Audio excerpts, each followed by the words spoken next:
How's it going, everyone? My name is Derek Afasi. I'm the owner of Afasi Financial Group and RetireSharp.com. Today's topic I want to discuss with you, can you have an IRA and a 401k? And kind of what are the benefits of being able to transfer your dollars from a 401k into an IRA and when you are eligible to do so. So what I want to do is go over the pros and cons of a 401k, the pros and cons of an IRA, and then why it typically makes sense, especially when you're gearing up for retirement, to take old 401k monies or existing 401k monies if you suffice a certain requirement to therefore roll it over into a specifically designed IRA contract. So when we're going through the first topic regarding a 401k is a qualified employer-sponsored retirement plan. So an individual would start employment at a specific company, a private company, and this company will give them an employee benefits package. One of them might include that they could place certain dollars into a 401k plan. So think of that 401k plan as like a bucket. This is a retirement bucket. So if this individual is making money, has a salary, whatever it might be, they could take a portion of their salary, percentage of their income, and place it into this bucket. So if this person's making $100,000 and they decide I want to place 10% of my monies into the 401k account, that means obviously $10,000 is going into this type of plan. This money is going to have a tax deduction off of what contributions are being placed into this plan. So their adjusted gross income in this example would be $90,000 at the end of that year, except for instead of the $100,000 that that person made, is because they were placing it into a pre-tax vehicle, something that would give them that tax deduction now. The monies that grow into this 401k, it's a combination by the contributions that are placed into this plan, and then also the percentage rate that comes back regarding this specific type of plan. Now, what determines this percentage rate is typically tied to mutual funds. So when you're working for a company, you're offered a 401k plan, you might see a whole slew of different mutual fund options to choose from, maybe between like 5 to 15, 5 to 20 different mutual fund options to choose from. And it might say like conservative, you might see like target date funds, all these different things. Well, with these mutual funds, with this platform, I just want to clear off the screen, we want to make sure that the interest credit is as high as possible. So if you have limited funds, such as 15 to 20 different mutual funds, and they're garbage funds, well then you're going to have a garbage return. It's not going to be a favorable rate of return. Now, individuals that are investing into these mutual fund type accounts, yes, they want to say, okay, if I'm making money, I want to make sure that I'm saving for retirement, saving for retirement, saving for retirement. But it's the combination of what goes into this bucket and also this interest credit. So if this interest credit comes back negative, like it did in 2008, you have individuals that lost thousands upon thousands of dollars in their portfolio because they got hit with a 50% loss in their 401ks. It didn't matter how much they were contributing into this plan. It was because the mutual fund options were garbage mutual funds tied heavily to the market, and they just thought that the market was always going to be going up. So therefore, that account went down. The interest credit came back negative, and therefore cut the bucket in half. And that was obviously a big problem, is because they didn't have a whole plentiful amount of options like you would with an IRA to choose from. Now, the benefits of a 401k, and this used to be a lot more attractive a few years back and has really gone by the wayside, is the match. If someone, let's say if an employer is giving this employee an incentive to stay at the company, they could offer different things such as bonuses, or they could give favorable matches to their 401k plan. What I mean by that is, let's say if that individual is making $100,000 and the company says, okay, we're going to give you a 3% match on your money. If they go and they place 10% of their salary, just like that other example, into this plan, the company is going to be giving them, so this is $10,000, the company is going to be giving them $3,000. So now $13,000 was the contribution for that year. If they place in $2,000, well, that's only 2%. They're only going to get $2,000. So it's going to be a match up to that specific limit. In this case, in this example, it's going to be 3%. So you have more contributions going into this bucket, which should therefore grow that bucket larger and larger and larger. So when individuals sever employment with a specific company, they might have an old 401k plan that's sitting there. This is where the benefits of an IRA. You could establish an IRA on an individual side and just say, okay, I want to start contributing monies into an IRA plan, but you're going to be capped on how much you can contribute. Right around the $5,000, $6,000 mark, depending upon what year that you're placing those dollars into it. And it's constantly increases, but it's very low, especially if you have somebody that's making $300,000 in a given year, and they're going to try to establish an IRA, an individual retirement account of making, putting away $5,000. That's a drop into the bucket. So that's where an individual, typically when someone's establishing an IRA, they're from existing 401k accounts. So what this means is, let's say if a person was working, they kept contributing monies into their bucket, they were getting a positive interest credit. Now this bucket is nice and large. Well, we understand the downside is you're going to be limited on those different funding options. On top of it, you're going to be having to pay 401k related fees and those mutual fund related fees. And if you're having an advisor monitor those accounts, that's an additional fee known as an advisor fee. So all those negatives with the downward market losses that really hinder the 401k account performance.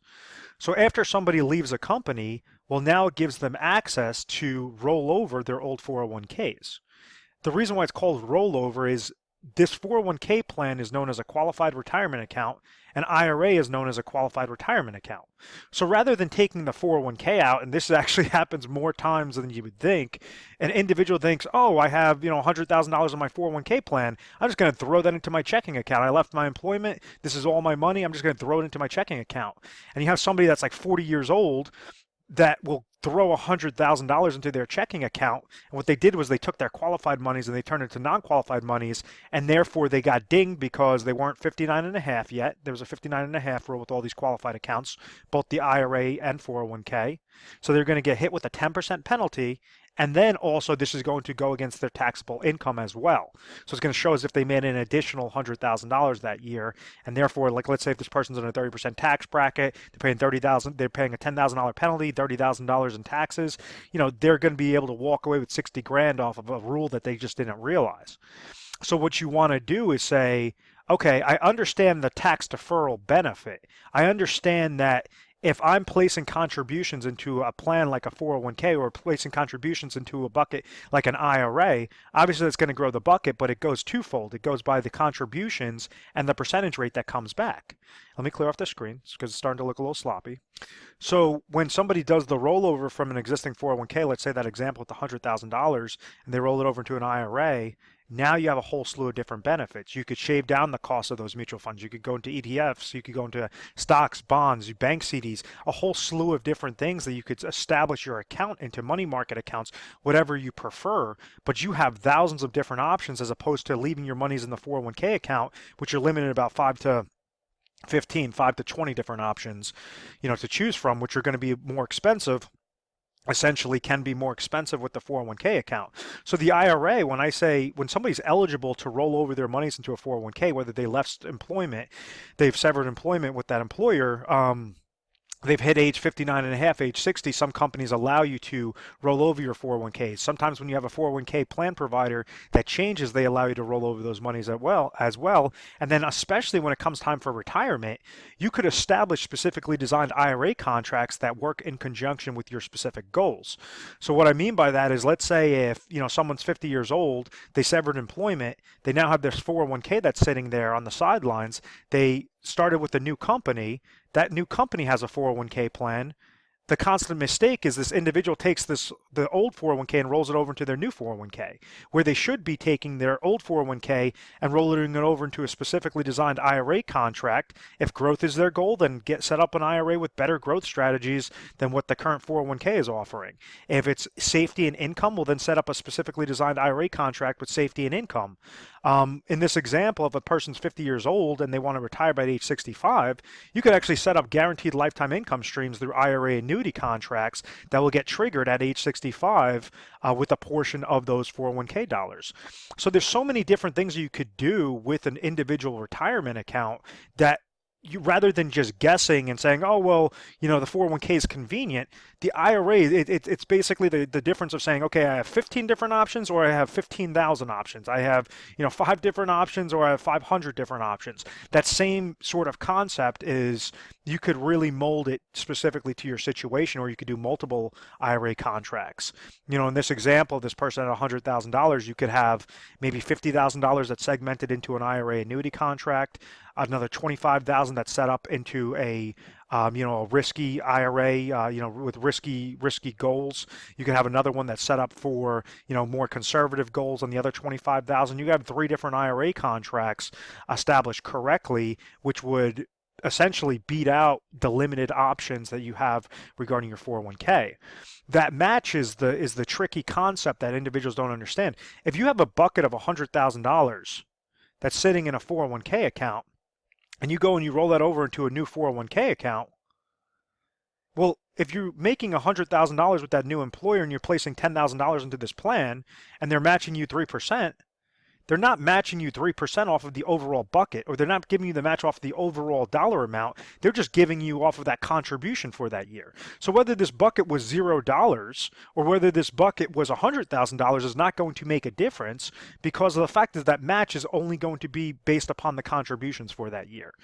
So I hope that all of that makes sense. So what we try to do with the Fosse Financial Group is we try to educate you guys. We try to say, okay, listen, this is your current situation. We're going to ask you a slew of questions to try to figure out what your goals are. And then based upon your current situation, are you going to be able to properly accomplish that goal? If not, well, then there might be some recommendations that we make.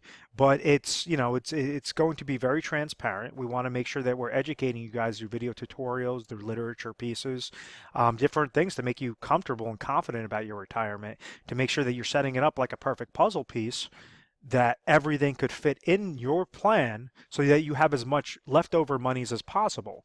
If somebody has retirement assets of $500,000 in their 401k, they could go and, let's say they want to retire the next couple of years, they could segment a portion of this $500,000 to accomplish their exact retirement goal, so that they're preventing downward market losses, they're gaining on a consistent basis. Out of this 500,000, maybe this individual only has to use 200,000. So now they have 300,000 left over that they could risk, that they could use as fund monies, like you could use, towards vacations, towards travel, because 200,000 was segmented specifically with their plan. Whether that's they're setting up their income plan properly, they're using that in conjunction with Social Security and pension income, they have emergency funds set up properly, they're protecting themselves against inflation for step ups in income. Everything left over, that the ultimate goal is to use the smallest amount of dollars and only as much as necessary into a specific plan, and have as much leftover money as possible. Because when you have as much leftover money as possible, obviously that's a good thing. Obviously you have the confidence to say, even if this was tied to market losses and the market went down, well, you're not freaking out as much because you've already preserved your accounts. You already established your plan properly off of your safe monies. You have to have that safety net in retirement. And this is this is what prevents individuals from outliving their retirement and being miserable in retirement, constantly stressed and looking at, their ticker and seeing their market performance. That's how you eliminate the stress, is by proper planning. And that's what we try to do for you guys. Our 1-800 number is 1-800-566-1002. You can give us a call 24 hours a day, 7 days a week. You'll speak with a specialist specific to what your needs are.